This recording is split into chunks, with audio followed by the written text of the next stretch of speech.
para hacer una buena planeación, ¿sí? Entonces, el día de hoy me voy a dedicar a dar prácticamente conceptos muy básicos, sin ahondar mucho en el tema de oclusión, simplemente para que cuando ustedes empiecen a desarrollar o sigamos con las clases, sea también más fácil para ustedes entender. Ahorita si se fijaron, me estaban hablando de lateralidades, tocaron el tema del lado de balance, el lado de trabajo, y a veces tiende a ser muy difícil como ubicarlos, y más si son temas o términos nuevos para ustedes. ¿Por qué es importante todo esto del movimiento mandibular? Porque cuando ustedes tengan el articulador y tengan que hacer su análisis oclusal, que es requisito para su expediente, pues necesitan saber este tipo de movimientos, ¿no? Si el paciente tiene la guía canina, si no tiene guía canina, si tiene interferencias, dónde están las interferencias, si se hacen movimientos de lateralidades o movimientos de balance, ¿sí? Entonces, por eso para mí es muy importante que vayan entendiendo el concepto de cómo funciona el sistema estomatognático, para que a partir de aquí ustedes puedan tener un buen pronóstico y puedan hacer una buena planeación, ¿ok? Bueno, el término como prótesis fija, que pudieron sacar también ustedes de la terminología en los glosarios, es el reemplazo. Cuando ya hay una situación de, ya sea porque el paciente tiene una restauración anterior, ya sea porque perdió el diente, porque se fracturó, por situación periodontal, bueno, la idea es regresar esta función con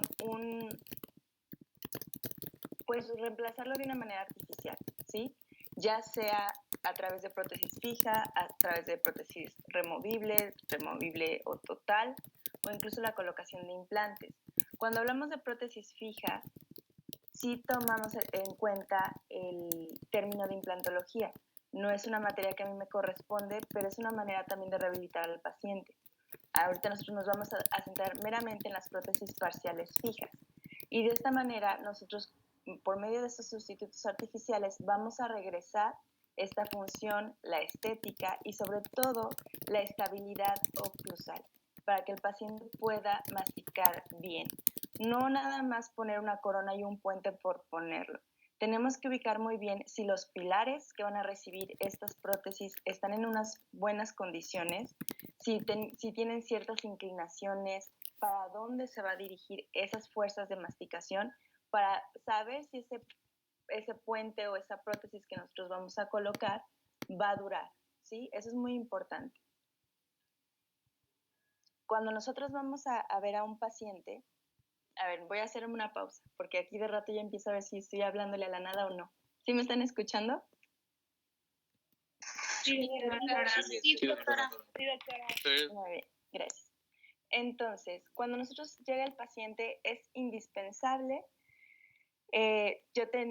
Cuando estaba yo en licenciatura, profesores que nos decían, y no sé si también a ustedes les tocó, cuando llegue el paciente, no se vayan luego a los dientes. Eso es muy importante. Nosotros obviamente estamos en la licenciatura de odontología y es sinónimo de dientes, y llega el paciente y luego queremos abrirle la boca y checar si tiene caries, si tiene gingivitis, todas las situaciones que vemos en la situación de los dientes, ¿no?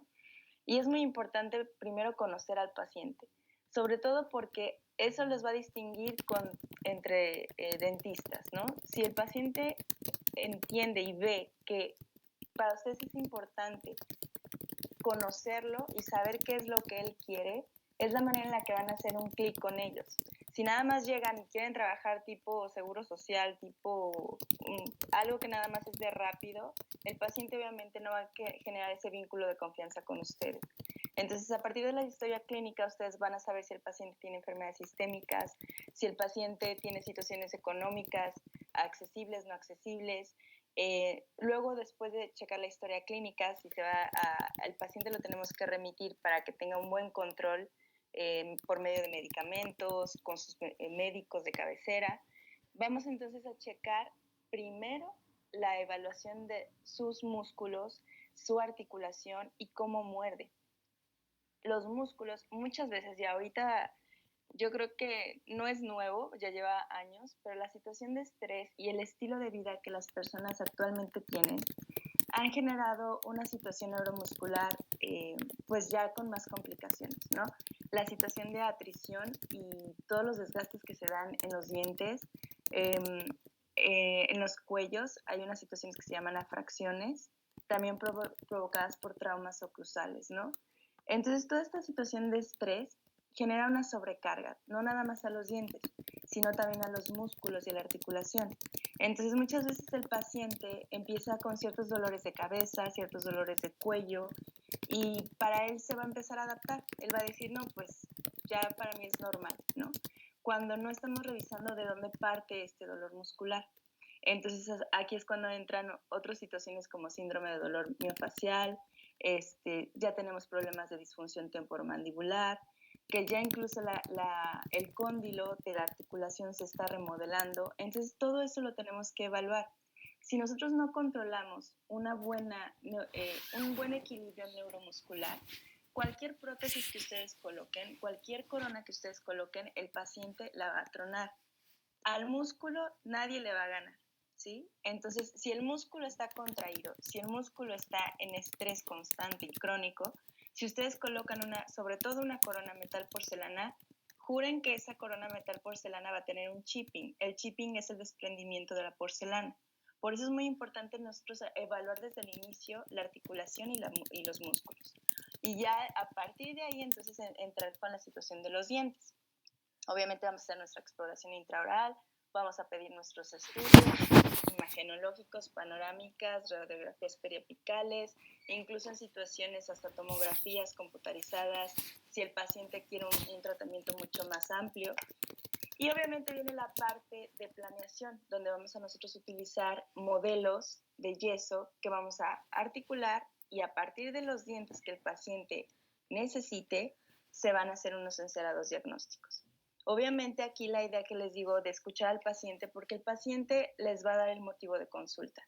Obviamente en la Salle es la filosofía de hacer tratamientos integrales, no nada más, si el paciente viene por una coronita, no nada más darle la coronita, se le tiene que explicar por qué se tiene que hacer este tratamiento integral, por qué se le tiene que regresar la salud a sus dientes, a sus encías, antes de empezar con una fase 4 que es la de la rehabilitación, ¿sí? ¿Dudas hasta aquí?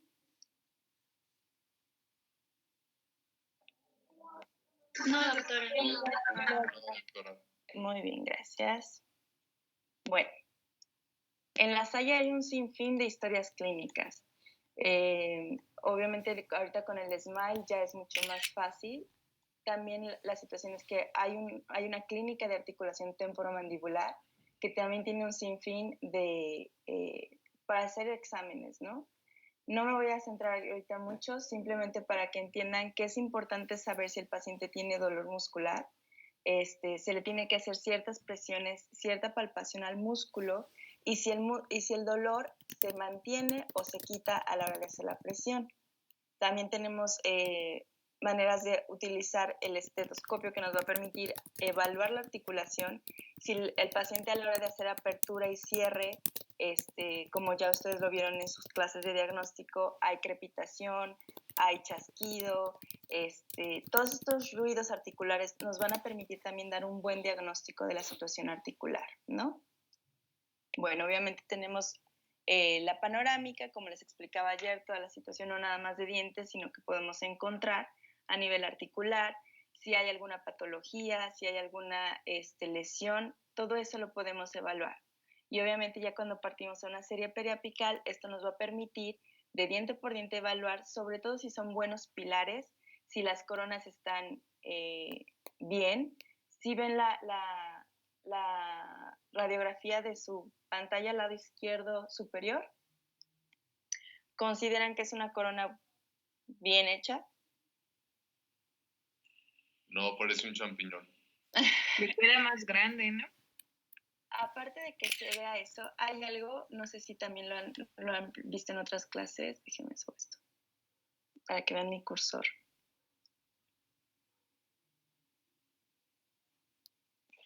¿Ven mi cursor?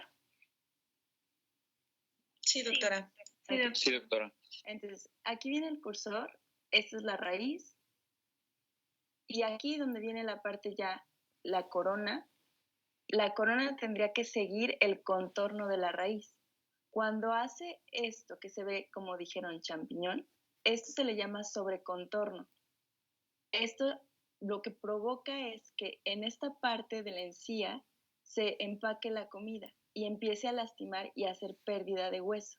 Por eso es muy importante que cuando nosotros empecemos a hacer nuestras pruebas de las coronas, chequemos en radiografía que tenemos nuestro contorno preciso respecto a la raíz, ¿sí? Para evitar este tipo de sobrecontornos. De esa forma nosotros vamos a estar evaluando de diente por diente, sobre todo, por ejemplo, si ya hay un mal sellado de las coronas. Esta situación que ven aquí, este piquito que ven aquí, esto lo van a ver en removible. Esta corona es para una prótesis removible de semiprecisión. No me voy a meter mucho en eso, pero esto es normal, ¿sí? Esta parte que se ve aquí. Pero sí vemos cómo hay una ausencia de sellado. Esto también nos está dando que pues no es lo mismo. Fíjense aquí, esta está muchísimo mejor hecha. Vean cómo si sigue el contorno, su prótesis respecto a la raíz del diente, ¿sí? Todo esto nos va a permitir saber si los dientes, o en este caso las coronas, se deben de cambiar o no. Y la situación también, si hay una buena proporción corona-raíz, como ustedes vieron en la tarea, ahorita más o menos voy a explicarles, si es un buen pilar o no para seguir con un tratamiento de prótesis, ¿sí? Bueno. En este caso ya es cuando nosotros vamos a tomar nuestros modelos, los vamos a articular y vamos a partir de aquí ver si tenemos el espacio suficiente, si con los movimientos de lateralidades tenemos interferencias o no, sobre todo las interferencias porque le van a generar una sobrecarga al tipo de corona que vayamos a hacer. Entonces es muy importante determinar cuando hagamos estos movimientos en el articulador si vamos a tener un buen control y pronóstico de las restauraciones que nosotros vayamos a hacer, ¿sí? Entonces sacamos unos buenos modelos, sin burbujas, bien recortados. Obviamente aquí yo entiendo que cuando hagamos las preclínicas de vaciado de modelos, pues no vamos a tener la recortadora. Pero sí les voy a pedir que me compren unos zócalos. No sé si ya los tienen o si se los han pedido. Ya los tenemos. Perfecto. Entonces sí les voy a pedir que a la hora de que hagan sus modelos, obviamente traten de controlar el excedente de yeso. Si ustedes están corriendo los modelos y desde la impresión no tienen el control y el yeso se les va hasta acá, cuando quieran meterlo en el zócalo ni les va a caber tampoco en el zócalo. Entonces traten de tener la cantidad exacta de su impresión para que entonces no vayan a batallar a la hora de quererlos poner en el zócalo, ¿sale? Bueno, eso es lo que les decía. Cuando están haciendo ustedes movimientos con el articulador, van a poder ver si hay ciertas interferencias que no permiten que haga un desplazamiento correcto. Vamos a ver conceptos que se llaman guías caninas y guía anterior o guía incisiva, que son los que van a proteger la parte posterior, que no tengan unas interferencias en la parte posterior. Todo esto a mí me va a permitir analizar el tipo de prótesis que el paciente podría tener y si la prótesis que se le va a colocar va a ser correcta o no. Hay un término que se llama dimensión vertical. Es meramente, ahorita para no meterlos en tanto, es la altura que tenemos. ¿Qué quiere decir? El espacio, si va a estar colapsado o no, este espacio que me va a permitir a mí mantener aquí o una prótesis, o si aquí el espacio está disminuido y no me va a permitir meter una prótesis. Eso quiere decir que la dimensión vertical está colapsada, no me permite aquí meter una prótesis. Entonces también a mí con el articulador me permite ver si tenemos la altura necesaria para poder meter una corona. Muchas veces el paciente dice, bueno, yo necesito aquí un puente. Y a la hora de que el paciente cierra, pues ni siquiera tenemos el espacio suficiente para ese puente. Por eso a veces es muy importante si se van a hacer alargamientos coronarios, endodoncias, para poder darle el espacio suficiente a ese puente o a esa corona. Si en este caso aquí tuviera que meter, por ejemplo, un molar para un removible, y a la hora que el paciente cierre y no tengo este espacio, probablemente tenga que involucrar el diente de arriba para desgastar, hacer una corona y darle el espacio suficiente a esa prótesis. Todo esto nos los va a permitir hacer el diagnóstico en el articulador, ¿sí? ¿Dudas? No. No, doctora. Muy bien.